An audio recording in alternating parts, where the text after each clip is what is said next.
Olá a todos, eu vou falar hoje sobre o teatro grego e todos já devem ter ouvido falar na importância do teatro grego, certo? O teatro grego se desmembra de várias maneiras. Nós sabemos que poucas obras das centenas de obras feitas no teatro grego por todos os autores, desde os maiores aos menores, nos vieram muito poucas. Mas uma delas, aquela que é das mais famosas, vista nos colégios, vista nas introduções a temas mais profundos, como nós conhecemos, é o teatro de Édipo, teatro de Sófocles, Édipo Rei. Como todos sabem, esse teatro ele ficou muito famoso. Nós sabemos que se apropriou da imagem de Édipo o próprio Freud na psicologia. Mas por que isso teve tanta importância? Por que essa obra teria sido tão explorada? E como nós sabemos, foi explorada justamente no ciclo tebano do teatro grego. Por que isso aconteceu? É claro que não há um motivo apenas. É claro que nós não podemos dizer assim, foi por isso, era isso que se passava na cabeça do dramaturgo e por isso aqui que ele decidiu fazer a obra de Édipo, né? Uma reinterpretação da história de Édipo. Não podemos dizer exatamente, mas nós podemos nos referir um pouco a esse ciclo tebano e esse centro do ciclo tebano, que é Édipo. Então, como nós sabemos, Édipo teria sido aquele mais um daqueles gregos, mais um daqueles príncipes afastados e depois que volta à sua família, volta a ter contato com a vida entre os seus parentes depois de muito tempo e até mesmo sem conhecer os próprios parentes, porque teria sido deixado quando criança, quando nasceu. E por causa de uma profecia que nós vamos ver Laio, né? Nós vamos ver o pai de Édipo ouvindo falar sobre a sua profecia, sobre uma profecia de que o seu filho mataria o pai e faria filhos, né? E casaria com a própria mãe. Mas nós sabemos que isso já é de uma história, isso já é de um período tardio da história da cidade de Tebas, certo? Então, mas nós precisamos, antes de começar a ler essa obra e entender a importância que tem nisso, que não é só apenas no vaticínio, não é apenas fruto da discussão sobre o destino sobre Édipo, mas também da liberdade que Édipo teria sobre o seu próprio destino. E antes disso, entender um pouco mais qual é a origem da cidade de Tebas. Alguns diriam que o mito fundador de Tebas não importa em nada para que nós compreendamos essa história, para que nós compreendamos o porquê do ciclo tebano tão farto de teatros, tão explorado por Ésquilo e por Sófocles, também por Eurípides. Então, nós podemos lembrar que o fundador da cidade de Tebas foi o próprio Cadmo, um dentre os 4 irmãos que saíram à procura da sua irmã.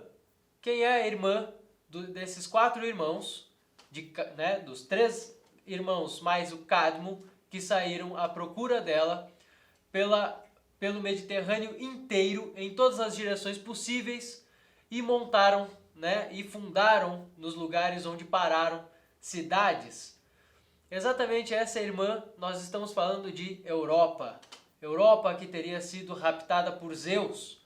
Então, por conta de Europa que teria sido raptada por Zeus, esses 4 irmãos, dentre eles Cílix e Ônix também, eles não poderiam voltar para casa sem nenhuma notícia de Europa. O pai não poderia não poderia de modo algum rever um de seus filhos sem saber antes do destino da própria filha, Europa. Mas, quando Cadmo chega ao oráculo de Delfos, o oráculo o avisa o seguinte, de que Zeus havia raptado a Europa e não havia mais nada a que ser feito, não tinha mais nada de ser feito depois disso. Então, o próprio Cadmo funda ali o que seria depois a cidade de Tebas. Essa linhagem de Cadmo dá origem a muitas brigas, a muitas revoltas e a injustiças. Dessas injustiças, de várias dessas injustiças, e é claro, dentre uma amálgama de histórias e confusões aí, entre todas as histórias dessa linhagem de Cadmo, nós vamos ter o resultado da linhagem de Édipo. E da linhagem de Édipo, que surge do próprio Édipo, ainda dos filhos de Édipo com a própria mãe, ainda há a outra linhagem, ainda tem as suas duas filhas e os seus dois filhos, como nós vemos na peça de Ésquilo, em 7 contra Tebas. Então nós sabemos o quanto é importante conhecermos um pouco, então, desse caminho que vai da fundação de Europa, da fundação depois da cidade de Tebas, isso pelo menos que são os mitos que ligam essas cidades, né, que ligam aos deuses, cada um desses personagens. E nós precisamos compreender, então, a partir dessa fundação, que a vida de Édipo é algo como uma implicação, é algo como uma arquitetura do destino que acontece a um homem sem liberdade, mas que ainda assim tenta exercer a sua liberdade fugindo do próprio destino.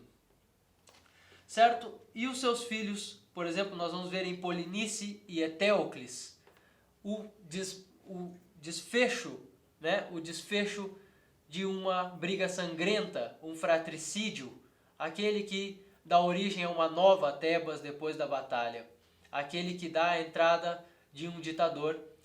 E assim é que nós vamos compreender a origem de Antígona. Se nós não compreendermos, então, alguns desses dramas, né, dessas histórias, alguns desses mitos, e depois não lermos, por exemplo, Édipo Rei, 7 contra Tebas, nós não compreenderemos também aquele teatro que veio para dialogar com esses dois teatros anteriores e principalmente com 7 contra Tebas, que é a Antígona, certo? E todos eles vão tratar de leis não ditas, todos eles vão tratar de temas riquíssimos para a filosofia. Então, esse é o recado que eu deixo aqui, de que todos nós nos voltemos um pouco para a origem de Tebas, para todas as histórias que envolvem, ou pelo menos as histórias básicas que envolvem essas linhagens, e depois tomemos essas obras da dramaturgia grega como uma reinterpretação muito complexa até, daquilo que era apenas mitológico, daquilo que era apenas uma história fantástica, dando a ligação de homens aos deuses e dando a ligação de povos com a sua origem. Certo? Muito obrigado e se inscreva nesse canal aqui e também acesse aí todas as nossas páginas da Escola Clássica. Muito obrigado. Curtam o vídeo e se inscrevam aí no nosso canal. Muito obrigado.